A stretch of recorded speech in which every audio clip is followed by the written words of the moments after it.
పోయివయ్యా ప్రాణం, తెగించు. యుద్ధాయ కృతనిశ్చయ భగవద్గీతలో శ్రీకృష్ణుడు చెప్పాడు.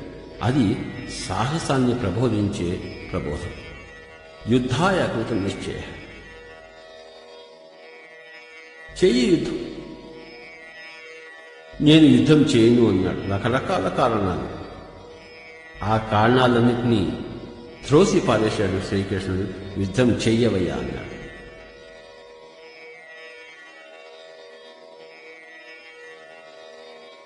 దుర్యోధనుడు కూడాను జానామి ధర్మం నచమే ప్రవృత్తి జానామి అధర్మం నచమే నివృత్తి అన్నాడు. నాకు ధర్మం ఏమిటో తెలుసు, కానీ అది చెయ్యాలని లేదు. అధర్మం అంటే ఏంటో తెలుసు, అదే చేయాలని ఉంది. అంటే అది సాహసం. ప్రాణాలకు తెగించాడు. చస్తాను, సో వాట్, నిన్ను చంపాలి, అదే నా కోరిక. అంటే అది చెడుయే, కానీ సాహసమైన కార్యక్రమం. ఆ సాహసానికి పైలోకాల్లో ఎన్నో మార్కులు వస్తాయి.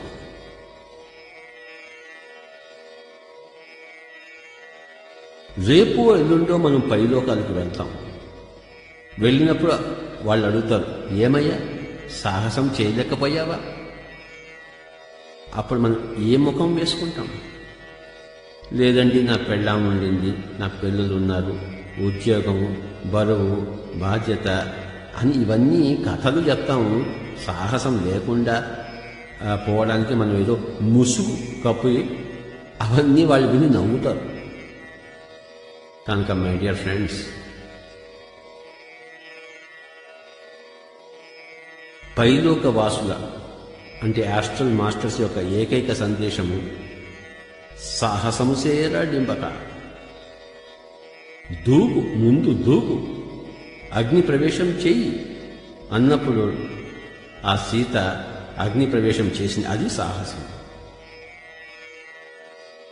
ఇంట్లోంచి వెళ్ళిపో అన్నప్పుడు నిండు గర్భిణి సీత మరి వెళ్ళిపోయి ఆశ్రమంలో ఉంటూ తన పిల్లలను తాను సాక్కోవడం అనేది అది సాహసోపేతమైన కార్యక్రమం.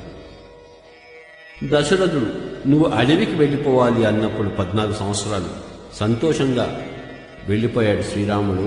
అది సాహసోపేతమైన కార్యక్రమం.